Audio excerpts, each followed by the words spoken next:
Cordial saludo, mi nombre es Caterina Grajales, soy estudiante de Ingeniería Industrial y del curso de Física Electrónica del Grupo 58. A continuación les presento mi documento de identidad.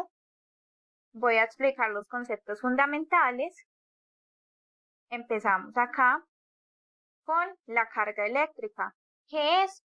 La carga eléctrica de un cuerpo es negativa si tiene más electrones que protones. Positiva es lo contrario del anterior, ya que tiene menos electrones que protones. Y también tenemos la neutra, que es la igualdad entre electrones y protones. Las cargas que circulan libremente, estas cuando lo hacen se les conoce como conductores y cuando no son aislantes. Existe la fuerza de atracción o repulsión entre dos cargas y esto lo establece la ley de Coulomb. Cargas del mismo signo se repelen y cargas diferentes se atraen. Corriente eléctrica. Es el flujo de carga eléctrica por unidad de tiempo que atraviesa un material conductor. Cuando una corriente fluye a través de un conductor genera un campo magnético. Existen dos tipos. Tenemos la corriente continua, donde el flujo de electrones se produce en el mismo sentido, y la corriente alterna es la circulación de los electrones y cambia periódicamente. Tensión o voltaje. El voltaje o tensión eléctrico es el trabajo por unidad de carga eléctrica que ejerce sobre una partícula un campo eléctrico para que se pueda mover entre dos puntos determinados. La forma que tenemos para mover electrones es crear una diferencia de potencial eléctrico.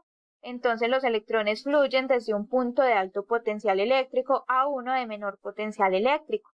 El voltaje es una expresión de la cantidad de trabajo que se puede hacer en una carga a lo largo de un circuito. Es decir, esto lo puede hacer la carga. A menor voltaje mueve menos electrones y a mayor voltaje se mueven más electrones. Luego tenemos acá la potencia eléctrica. Es la energía absorbida por unidad de tiempo. Por ejemplo, un televisor, un bombillo, un ventilador o cualquier otro dispositivo eléctrico. Pero ¿cómo saber si un elemento entrega o consume energía? La potencia es positiva si el elemento está absorbiendo energía y es negativa si el elemento está entregando energía. Cabe destacarse que en todo circuito debe cumplirse la ley de la conservación de la energía. Continuamos acá con la pregunta problematizador.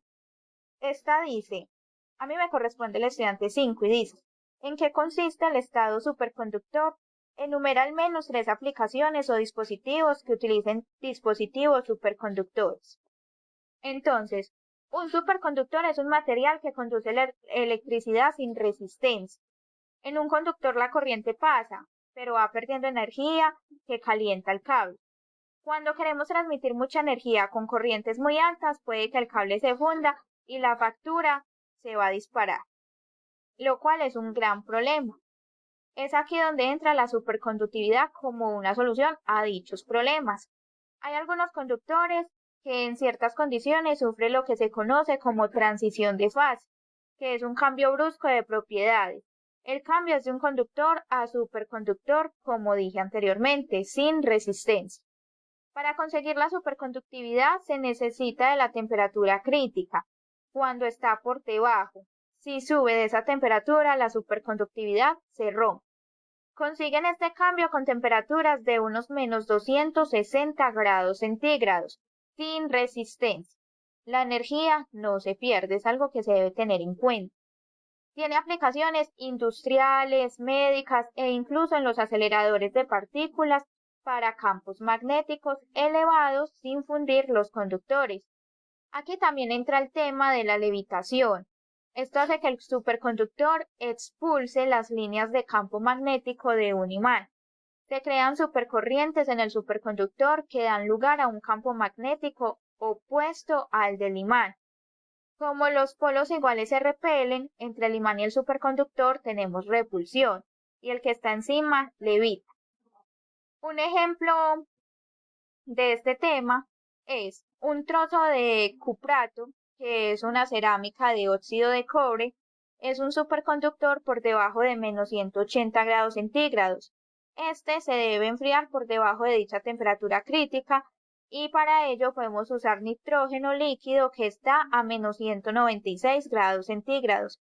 Se espera un par de minutos, se enfría el superconductor y el imán levita.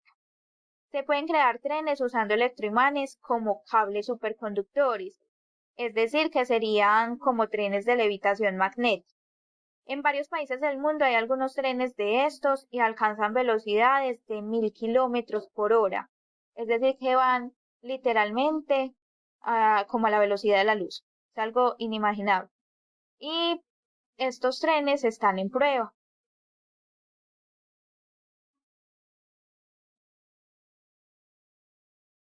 Muchas gracias por la atención.